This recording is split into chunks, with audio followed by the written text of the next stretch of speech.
Hi everyone, welcome again to another edition of Story Time with Robbie, the Wednesday edition. Hope you guys are all doing well and enjoying your Wednesday. Today we're going to be starting a whole bunch of books about sea creatures and animals that live that live in water. Today I'm going to be reading you some stories about fish. Today I'm going to be reading Gilbert the Goldfish Wants a Pet by Kelly DiPuccio. And I'm going to be reading The Pout Pout Fish Cleans Up the Ocean by Deborah Dyson. And I'm going to be reading Rainbow Fish to the Rescue by Marcus P. Pfister. Hope you enjoy.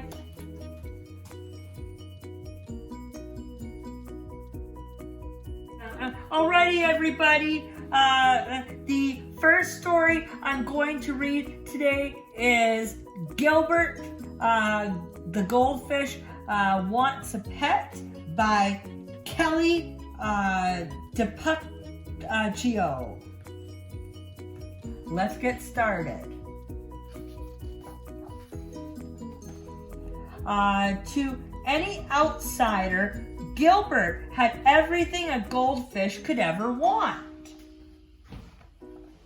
A magnificent stone castle, a treasure chest full of gold, and a feast of tasty flakes that fell from the sky just in time for breakfast each day.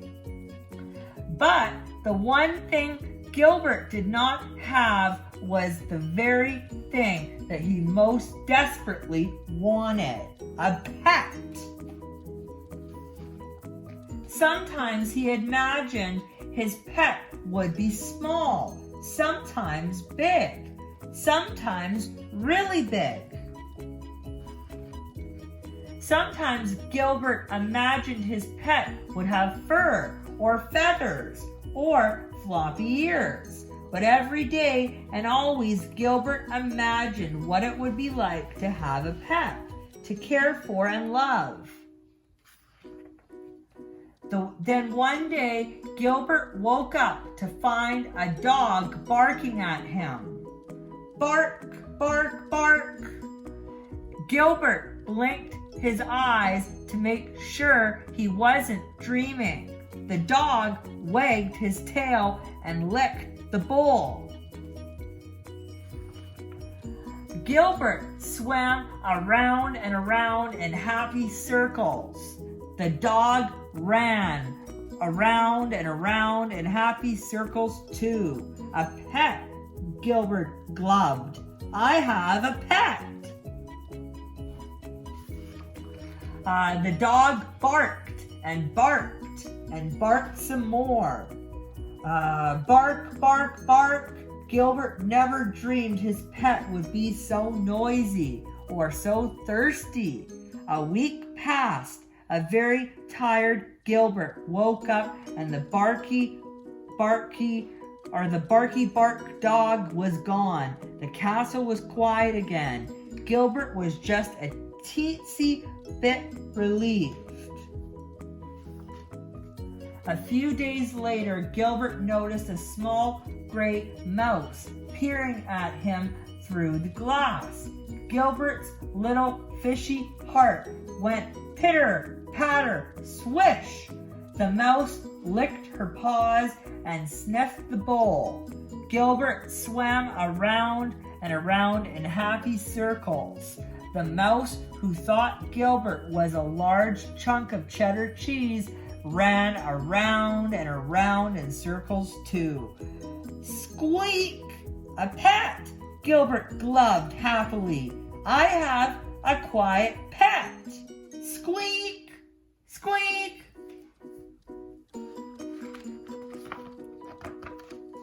The mouse sniffed and sniffed and sniffed some more. Sniff, sniff, sniff. When the hungry mouse determined that Gilbert was not in fact a block of cheese, she ran away and she never came back. Gilbert's little fishy heart went pitter, patter, plop. More time passed and Gilbert had just about given up on his dream when a fly landed on the rim of his bowl. "Well, hello there, little fella," Gilbert called out cheerfully. The startled fly buzzed around in circles. Gilbert jumped up and the wide-eyed fly was there to greet him in mid-air. "A pet," Gilbert glubbed. "I have a quiet, friendly, whack. Oh my, poor fly and poor Gilbert." He cried enough tears to fill a 10-gallon aquarium. In the morning, Gilbert opened his eyes. Somebody was watching him. Gilbert gulped. Somebody flicked his long tail and wiry whiskers. Gilbert cautiously swam around and around in circles. Somebody followed. Gilbert jumped. Somebody jumped too. Gilbert thought, eyeing the curious new creature before him. Not too loud, not too rude, and not too squished. "A pet," Gilbert glubbed. "I have the perfect pet." "You look kind of hungry," Gilbert said. "Would you like to join me for breakfast?" The creature moved in closer and closer, and then it took a big bite of a delicious green flake. "The pink ones are really good too," Gilbert said with a smile. "Would you like me to show you around the castle?" Now Gilbert really does have everything a goldfish could ever want, including a pet. Fluffy. Fluffy. The end.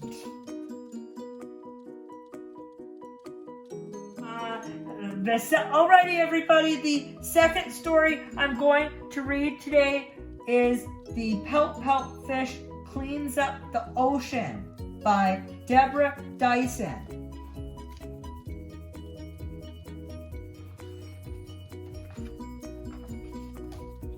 The ocean is amazing. Mr. Fish's grin was wide. The beautiful surroundings left him wonder-struck inside. His head was full of happy, and his heart was full of awe, but his smile sank away when he turned around and saw a big, big mess. Whatever could it be? But he couldn't really tell. So he talked with a friend who had noticed it as well. "There's a problem that needs solving, and I don't know what to do. But I'm going to find some answers. Would you like to join me too?" "Absolutely," said Miss Shimmer. As he grabbed a few supplies, they'd travel to the mystery mess and see with their own eyes. Swimming off, they were enchanted by the ocean, big and bright, but looming in the distance was that dark, dismal sight. A big, big mess. What's it made of? They both wondered, and they pondered this out loud. Around them, others gathered in a small but growing crowd. There's a problem that needs solving and we don't know what to do, but we're going to find some answers. Would you like to join us too? Count us in, said Mr. Seahorse, and he powered up his rig. Enthusiasm bubbled. Yes, the group was getting big. They jetted through the ocean in a peaceful sort of bliss, but the thing that stretched before them was impossible to miss. A big, big mess. Who will fix it? Fish were asking, hoping someone else would know. There was lots of conversation as they traveled with the flow. There's a problem that needs solving, and we don't know what to do, but we're going to find some answers. Would you like to join us too? All as one, said Mrs. Squid as she swished away some junk. The group continued forward toward the nearing pile of gunk. They reached the mystery mess. They took measurements and samples. They made notes and they did research. They found similar examples. When everyone was finished, they assembled to discuss. They came to one conclusion. The problem is us. We made the big mess. They froze in disbelief. Then they all began to shout. Feeling troubled and uneasy, and some began to pout.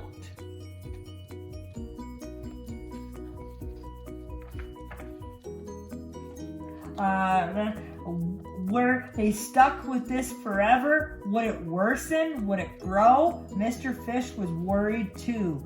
But there's one thing that I know. It's awful that we caused it. But this is bad news.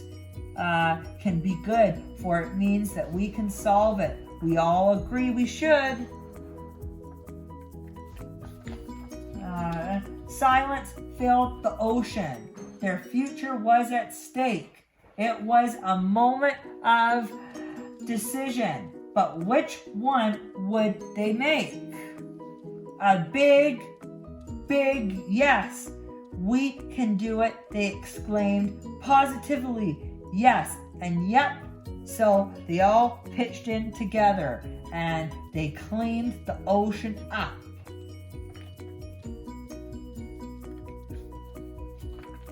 They gathered up the garbage with the help of everyone. They worked hard to fix and remedy the damage they'd done. Then they talked about new habits, how to travel with less trace and reduce their use of plastic and put trash into its right place. Problems have solutions. So we learn what we can do. Together, we're the answer. Would you like to join us too? The end.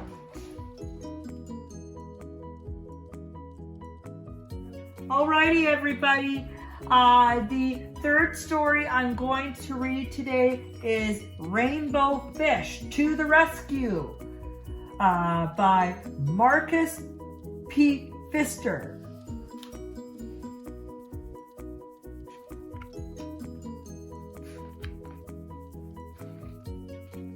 A long way out in the deep blue sea, there swam a school of fish. Not just ordinary fish, each one had a sparkling silver scale.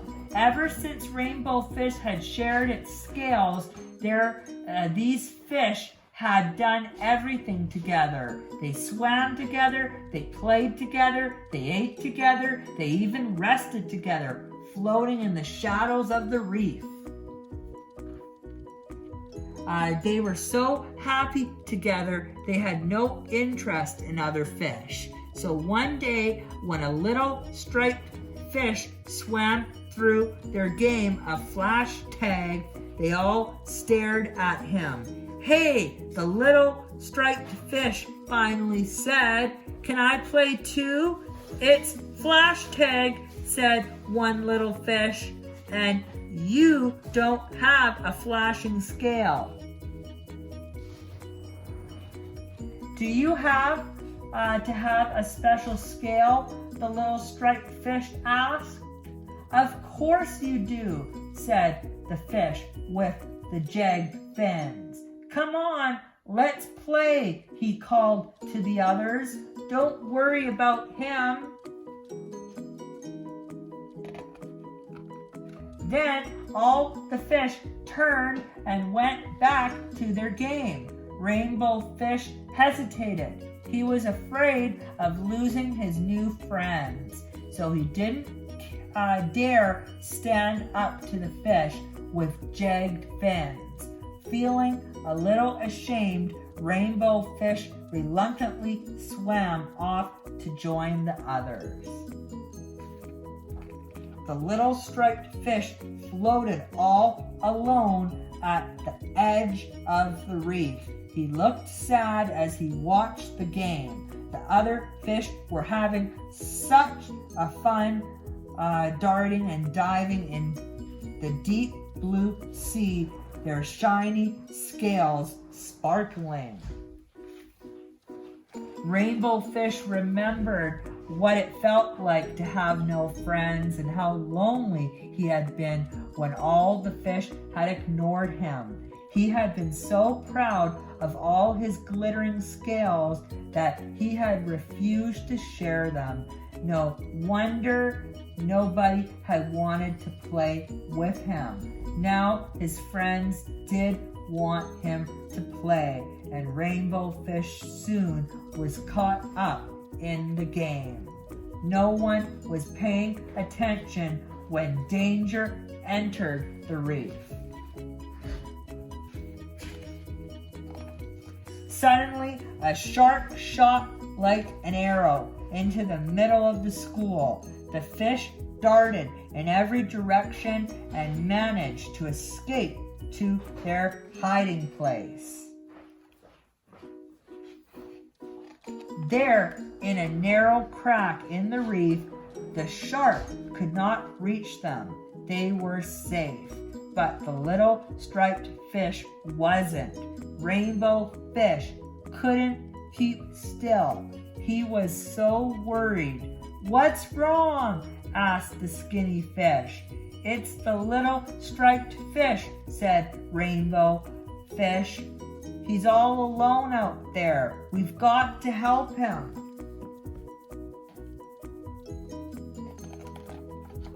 With that, Rainbow Fish left the safety of the hiding place. "Let's go," he called. The other fish trembled with fear, but they knew what they had to do.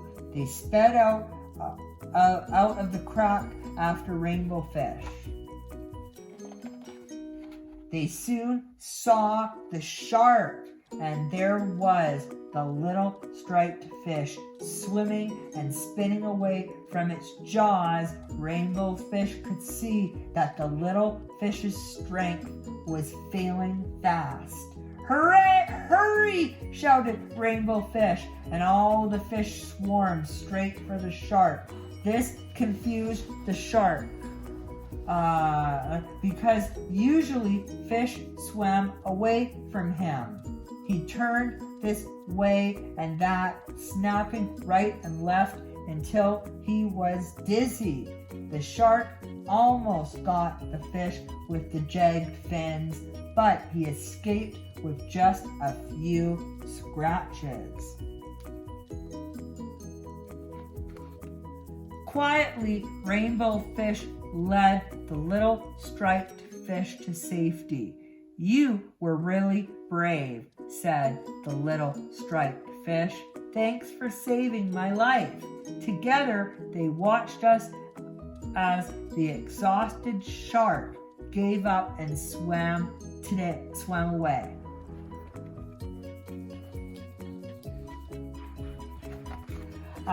When all the fish returned safely to the reef, they welcomed the little striped fish. Why don't you stay and play with us? Rainbow Fish offered. How can I play flash tag when I don't have a shiny scale? Asked the little striped fish. We can play fin tag instead, said the fish with the jagged fin. Touch a fin and you're it. All the fish cheered and they swam off to play together in the deep blue sea. The end. Alrighty, everybody. Really hope you enjoyed the books today. Really hope you enjoyed the fish stories today. I thought starting a theme of sea creatures and animals that lived in water would be a good way to continue as we did some summer themed books last week. Thank you so much again for joining me and for watching. Remember, please comment as always on the video and let me know what you think of the picks. Think of the books. I always like to hear your feedback. And also let me know what your favorite book was that I read today. Have an amazing rest of your Wednesday and your week, and I will see you here on the Saturday, and I will see you here Saturday for the Saturday edition of Story Time with Robbie. I will see you then. Bye.